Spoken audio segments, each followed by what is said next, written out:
El Bernabéu amaneció en silencio, pero en el aire flotaba un rumor denso, casi eléctrico. Florentino Pérez había decidido vetar la entrada de Joan Laporta al estadio en el próximo clásico. Una jugada tan inesperada como simbólica, un golpe de autoridad que no solo apuntaba al presidente del Barça, sino a toda la institución culé. Porque en el fondo, nadie veta a Laporta sin querer enviar un mensaje. Y Florentino lo ha hecho, una vez más, con la frialdad de quien no mueve una pieza sin calcular el eco que tendrá en todo el tablero del fútbol español. Todo empezó, como suele ocurrir en estas guerras silenciosas, con un gesto, una frase, una filtración. El Real Madrid comunicó de manera interna, y luego convenientemente filtrada a ciertos medios, que Laporta no formaba parte de la lista de invitados al palco presidencial del Santiago Bernabéu para el Clásico. En circunstancias normales, podría parecer una anécdota, pero aquí no hay nada normal. No cuando el presidente blanco y el azulgrana llevan meses midiéndose con sonrisas tensas, declaraciones envenenadas y silencios estratégicos. Y no cuando el clásico está a la vuelta de la esquina, con toda España mirando. El argumento oficial del Madrid era impecablemente formal. Razones institucionales, diferencias de protocolo, situaciones delicadas. Pero todo el mundo entendió lo mismo. Florentino no quería ver a Laporta sentado a su lado. Ni compartir cámara, ni apretón de manos, ni plano conjunto de fair play institucional. Nada de eso. Porque este clásico no se juega solo en el campo. Se juega también en los despachos, en los pasillos, en las cámaras que captan cada mirada entre dos hombres que simbolizan mucho más que sus clubes. Y ahí está el detalle. Florentino y Laporta representan dos estilos de poder tan distintos que parecen de mundos opuestos. Florentino, el arquitecto del proyecto galáctico, la figura que convirtió el fútbol en empresa, el maestro del control absoluto. Laporta, el abogado carismático, el político del fútbol, capaz de convertir cada aparición pública en un acto de resistencia culé. Donde uno ve estructura, el otro ve emoción. Donde uno planifica, el otro improvisa. Y entre ambos, una rivalidad personal que lleva años creciendo bajo la superficie, disfrazada de cordialidad. No es la primera vez que Florentino juega al ajedrez institucional. Lo hizo con directivos, con entrenadores y hasta con presidentes de la UEFA. Pero esta vez, su jugada tiene un matiz diferente. Porque Laporta no es un enemigo cualquiera. Es un rival que no teme responder, que disfruta del enfrentamiento y que sabe utilizar la narrativa del "nos quieren hundir" para alimentar la identidad de un club que, históricamente, ha sabido sacar fuerza del conflicto. Cuando la noticia se hizo pública, el entorno culé reaccionó con furia contenida. Los medios afines al Barça lo interpretaron como una provocación calculada, un intento de desestabilizar al club justo antes del partido más mediático del año. En cambio, desde Madrid se filtraba una versión más cínica. Laporta no es bienvenido mientras el caso Negreira siga ensuciando el nombre del fútbol español. Una excusa conveniente, aunque difícil de sostener cuando se observa que el Real Madrid tampoco ha tenido precisamente un historial inmaculado en los pasillos del poder. Y ahí surge la gran pregunta: ¿es realmente una cuestión ética o una maniobra política de alto nivel? La respuesta, como casi siempre en el fútbol moderno, está en el equilibrio entre ambas. Florentino sabe perfectamente que cada decisión suya es un mensaje. Vetar a Laporta no es un capricho. Es marcar territorio, demostrar que el Bernabéu no es terreno neutral y que el presidente blanco sigue controlando el relato incluso antes de que ruede el balón. Pero hay algo más. Este movimiento se produce justo cuando el Real Madrid y el Barça atraviesan momentos institucionales delicados. El Barça sigue peleando con su economía y su credibilidad, mientras el Madrid busca reforzar su imagen de poder absoluto, con un estadio recién estrenado y un proyecto deportivo que parece invencible. Florentino quiere que todo el foco esté en su obra maestra, en el nuevo Bernabéu, en la joya tecnológica que simboliza su legado. Laporta, en cambio, intenta que el Barça no se hunda bajo el peso del pasado, del caso Negreira, de las dudas financieras y de las sombras que acechan cada vez que se menciona la palabra Superliga.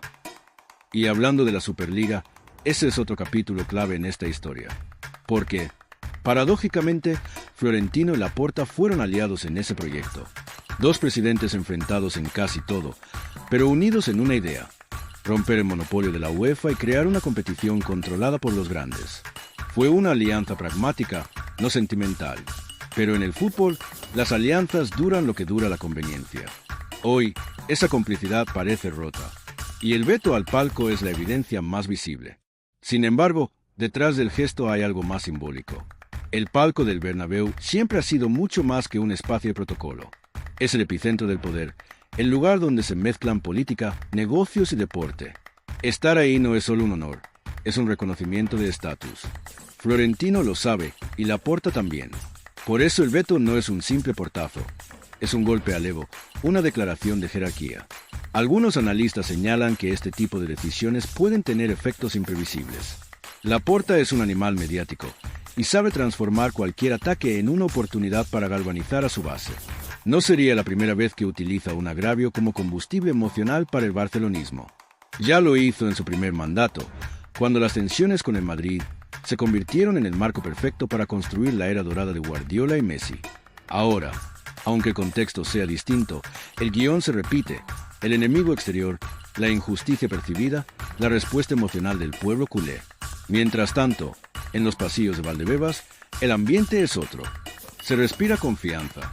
Florentino sabe que tiene la narrativa controlada y que el madridismo cerrará filas detrás de su decisión. El discurso es claro. El Real Madrid no puede permitir que alguien bajo investigación por corrupción arbitral se siente en su palco. Es un mensaje potente, incluso si resulta hipócrita viniendo de un club que también ha sabido moverse entre las sombras del poder futbolístico. Pero la coherencia no es una prioridad cuando se trata de moldear percepciones. Y es que Florentino Pérez no solo dirige un club, dirige un relato. Su habilidad para controlar la imagen pública del Madrid ha sido una de las claves de su longevidad. Cada decisión, cada silencio, cada aparición está medida. El veto a Laporta no se comunica abiertamente, pero se deja filtrar con precisión quirúrgica. Así se construyen los mitos modernos del fútbol, no con declaraciones oficiales, sino con insinuaciones bien colocadas. Mientras tanto, los aficionados se dividen.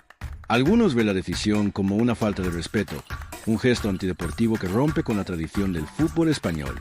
Otros lo celebran como una muestra de firmeza, de orgullo institucional. Y en medio de todo, el clásico gana más morbo, más expectación, más narrativa. Porque si hay algo que Florentino entiende mejor que nadie, es que el espectáculo empieza mucho antes del pitido inicial. Y hablando de espectáculo, si ya estás flipando con este nivel de estrategia política detrás del fútbol, suscríbete al canal, porque lo que viene es aún más fuerte.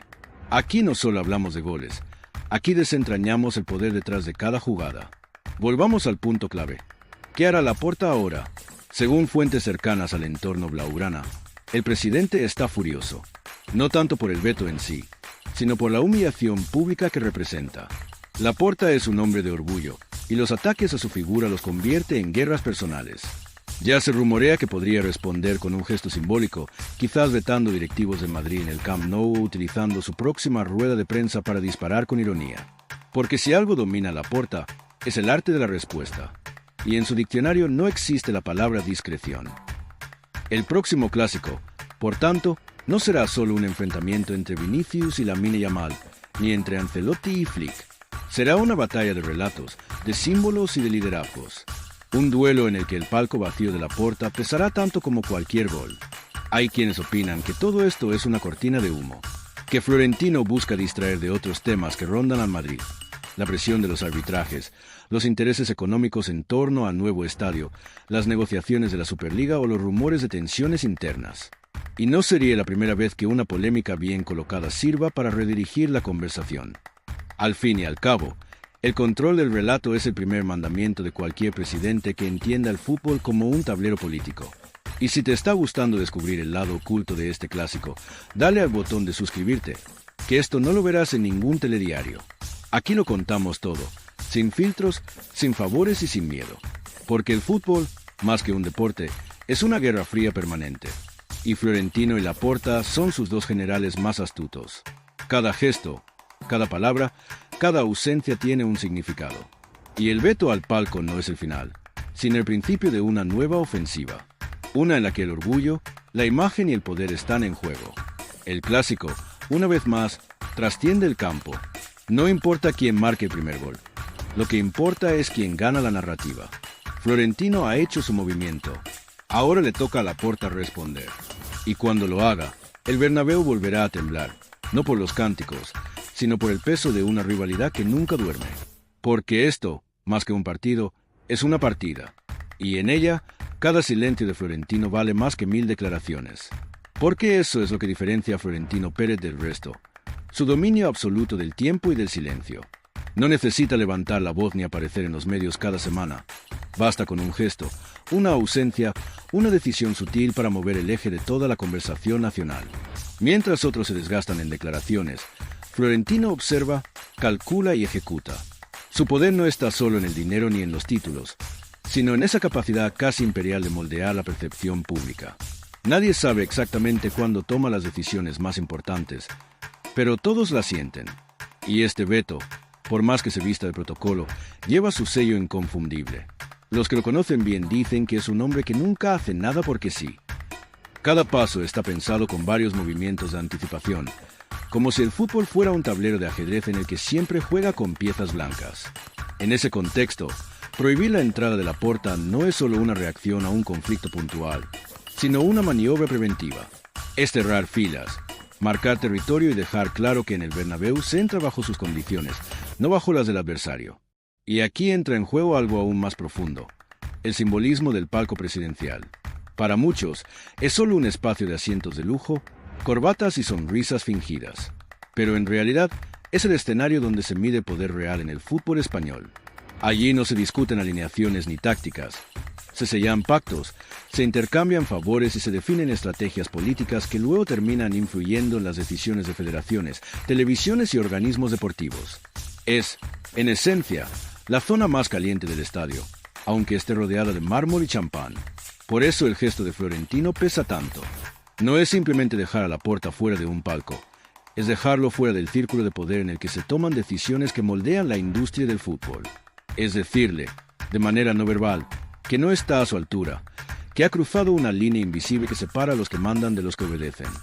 Y eso, en un mundo donde la imagen lo es todo, duele más que cualquier resultado en el marcador.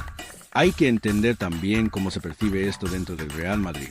Para la cúpula blanca, el club es una institución sagrada y su presidente una figura casi monárquica. Los empleados, los directivos y hasta algunos jugadores saben que, cuando Florentino toma una decisión de este tipo, no se cuestiona. Se asume como una verdad estructural. Si el presidente lo ha hecho, tendrá sus motivos. Dicen algunos. Esa es la cultura que ha construido durante años. Obediencia silenciosa y respeto absoluto por la jerarquía. En cambio, el Barça vive en el extremo opuesto. Laporta ha fomentado una cultura de emotividad, de reivindicación, de nosotros contra el mundo. Y ese contraste amplifica el conflicto. Para los culés, el veto no se interpreta como un protocolo, sino como un ataque a su identidad. Para los madridistas, en cambio, es una demostración de firmeza y dignidad institucional. Dos lecturas, un mismo hecho. Y ese choque de percepciones es justo lo que Florentino buscaba. Incendiar el relato sin quemarse las manos. Lo interesante es que este tipo de decisiones no nacen de un impulso. Florentino no improvisa. Cada vez que se produce una medida tan simbólica, detrás hay horas de debate con su círculo de confianza. José Ángel Sánchez, los asesores de comunicación, los responsables del estadio, incluso algunos exdirigentes con peso histórico. Se analizan escenarios, se proyectan reacciones y se mide el impacto mediático. Es política pura, disfrazada de gestión deportiva. Y mientras el mundo debate si el veto es justo o no, Florentino ya ha conseguido lo que quería, el foco mediático. Durante días, todos hablarán de él, del Bernabéu, del poder del Madrid, del protocolo, del supuesto agravio. El clásico se calienta, los titulares se multiplican y el Real Madrid vuelve a ocupar el centro del relato. Nadie se pregunta cómo llega el equipo físicamente o si habrá rotaciones. Todo el ruido gira en torno a una sola persona. En ese sentido, el veto es un éxito comunicativo absoluto. Además, hay un componente emocional que no se debe subestimar. Florentino no olvida. Su relación con Laporta viene marcada por años de pequeñas afrentas, declaraciones cruzadas, insinuaciones, gestos en los sorteos de Champions e incluso la eterna pugna por el discurso moral del fútbol español. Laporta se presenta como el defensor del romanticismo culé, del club que representa a Cataluña, de los valores de la cantera. Florentino, en cambio, encarna el poder global, el modelo corporativo, el éxito medido en cifras y trofeos. Son las dos amas del fútbol moderno, una que todavía se cree idealista y otra que ya abrazó la realidad empresarial. Por eso, cuando el presidente blanco da este golpe simbólico, no solo reacciona a una coyuntura, sino a una acumulación de roces. Es como una respuesta tardía a años de rivalidad encubierta. Y lo hace con la elegancia fría que lo caracteriza, sin declaraciones, sin insultos, sin bajar al barro. Simplemente cierra una puerta. Y con ese gesto, consigue mucho más que con cualquier discurso. Los que han estado cerca del palco presidencial del Bernabéu describen su atmósfera como un ecosistema único.